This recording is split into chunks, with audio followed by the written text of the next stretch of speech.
ایک دفعہ مدینہ میں دو نوجوانوں میں بحث چھڑی، بنو امیہ سخی ہیں یا اہل بیت سخی؟ تو جو بنو امیہ کا طرفدار تھا اس نے کہا بنو امیہ زیادہ سخی، جو اہل بیت کا طرفدار تھا اس نے کہا اہل بیت زیادہ سخی۔ کہا چلو امتحان لیتے ہیں۔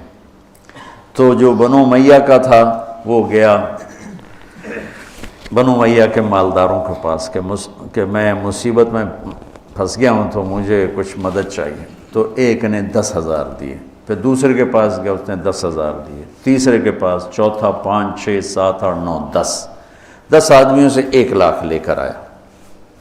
یہ گیا عبداللہ بن جعفر کے پاس، ضرورت مندوں کو چاہیے، انہوں نے 1 لاکھ دے دیا۔ پھر گیا حضرت حسن کے پاس، کہا جی میں محتاج ضرورت مند ہوں، انہوں نے 1 لاکھ دیا۔ پھر گیا امام حسین کے پاس، انہوں نے 1 لاکھ دے دیا۔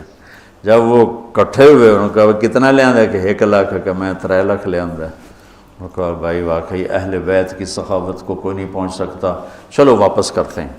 تو بنو امیہ کا جو حامی تھا وہ گیا، حضور ہم تو خالی ویسے ہی کر رہے تھے، ضرورت نہیں تھی، یہ برائے مہربان۔ ان کا ٹھیک رکھ دو، دوسرا ٹھیک ہے رکھ دو، تیسرا چوتھا 5واں 6واں 7واں 8واں 9واں 10، ٹھیک ہے بھائی رکھ دو، واپس کر دو، واپس ہو گیا۔ اب یہ گیا عبداللہ بن جعفر کے پاس، حضرت وہ ہم تو ایسے ہی امتحان لے رہے تھے، ہمیں تو ضرورت کوئی نہیں، آپ واپس لے لیں۔ امام حسن صاحب، امام حسین صاحب، انہوں نے فرمایا جب اہل بیت کے گھر سے کوئی چیز نکل جاتی ہے واپس نہیں آیا کرتی۔ سخی امام علی نقی رحمہ اللہ تعالی، یہ رہتے تھے سامرہ میں، سامرہ بغداد کے پاس ایک جگہ۔ تو ان کے پاس ایک شخص آیا کہ حضور میرے اوپر 30,000 دینار قرضہ ہے، کون ہو، کہاں سے آئے ہو، قرضہ ہے نہیں ہے؟ اچھا پہلے سنو، 30,000 دینار بنتا کتنا ہے؟ 60 کروڑ روپیہ۔ یہ کہو زبان سے۔ تو انہوں نے اپنے خادم سے پوچھا پڑھے ہیں؟ کہ یہ پڑھیں، کا اٹھا کے دے دو۔ نہیں پوچھا، 60 کروڑ۔ یقین مانو اگر آپ اہل البیت کے قصے سخاوت کے پڑھو، آپ یقین نہیں آتا کہ 60 کروڑ روپیہ ایک سائل کو دے دیا۔ ایک دفعہ سامرہ سے باہر کسی گاؤں میں گئے ہوئے تھے ملاقات کے لیے، تو ایک آدمی ان کو ڈھونڈتے ڈھونڈتے کوفے سے چلا وہاں پہنچ گیا۔ کہا حضرت 10,000 درہم کا مقروض ہوں اور کوفے سے چلا ہوں، یہاں تک پہنچا ہوں، کہیں سے کام نہیں بنا، آپ کے سوا میرا کوئی کام نہیں بنا سکتا۔ اچھا ان دنوں ان کے پاس کچھ بھی نہیں تھا۔ فرمانے لگے بھائی میرے پاس تو کچھ ہے نہیں۔ کہا نہیں جی میں نے تو آپ سے ہی لینا ہے، جہاں سے بھی کر کے دو مجھے کر کے دو۔ تو کہنے لگے اچھا ٹھیک، نوکر سے کاغذ قلم لاؤ۔ کاغذ قلم لائے، اس پہ تحریر لکھی کہ میں نے اس صاحب کے 10,000 درہم دینے ہیں اور اپنے سائن کی، علی نقی۔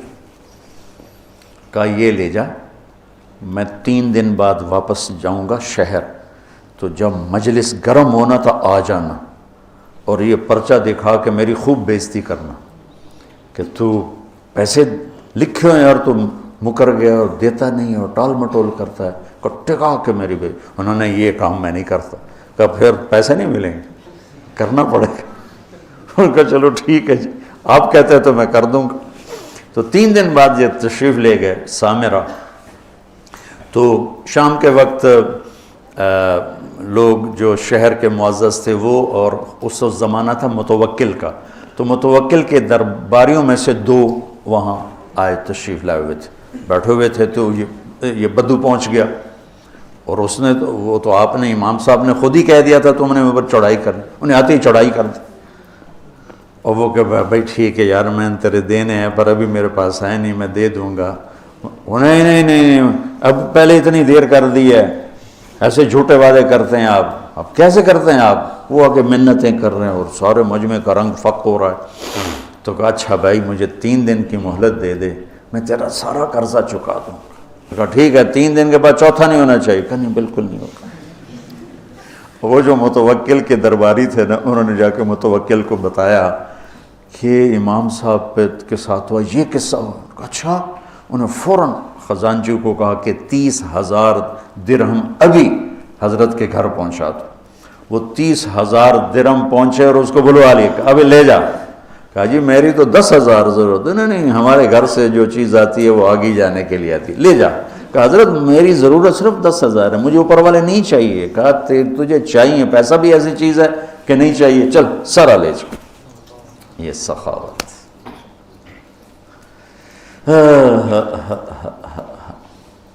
علم والے کی شان ہے کہ اسے سخی ہونا چاہیے۔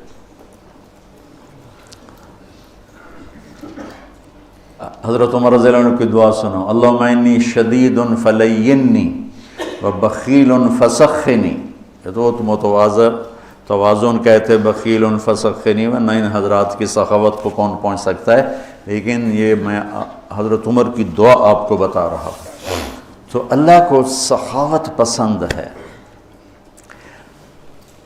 اس کے برعکس معاشرے کو تباہ کرنے والی چیز سود ہے۔ تو سود کو اللہ نے اتنا حرام قرار دیا کہ اعلان جنگ کر دیا۔ شرک بڑا گناہ ہے یا سود؟ جی شرک بڑا گناہ ہے، کیونکہ اللہ کہتا ہے ان اللہ لا یغفر ان یشرک بہ، میں شرک معاف نہیں کروں، باقی جس کو چاہوں معاف کر دوں۔ تو شرک کے خلاف تو نہیں کہتا اعلان جنگ ہے، سود کے خلاف کہتا ہے میرا اعلان جنگ ہے۔ سود شرک سے چھوٹا گناہ ہے لیکن اعلان جنگ ہے، اور صرف اپنا نہیں کہا، میں اور میرا رسول دونوں تمہارے خلاف اعلان جنگ کریں۔ کہ سود لوگوں کے چولہے بجھا دیتا ہے، اور سود حرص و ہوس پیدا کرتا ہے، انسانوں کو درندہ بنا دیتا ہے، اور معاشرہ تباہ و برباد ہو جاتا ہے، اور پیسہ چند ہاتھوں میں سمٹ کے رہ جاتا ہے۔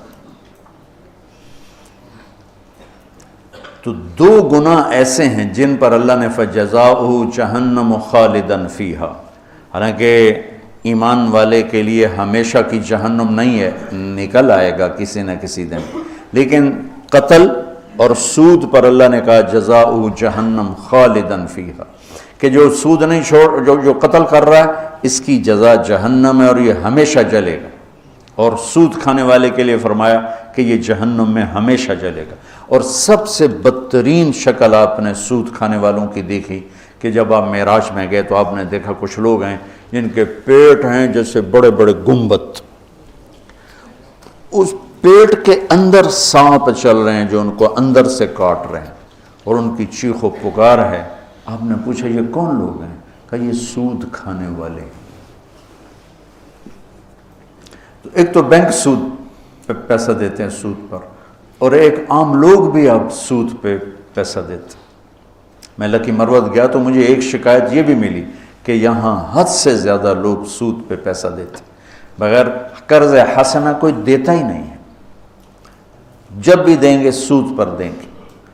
اور اللہ اس کے رسول سے اعلان جنگ قبول ہے چند ٹکے کے پیچھے، چونکہ اسلام سخاوت کا درس دیتا ہے، اسلام فیاضی کا درس دیتا ہے، سبق دیتا ہے، تو اور سخاوت سے معاشرہ خوبصورت ہو جاتا ہے، محبوب ہو جاتا ہے۔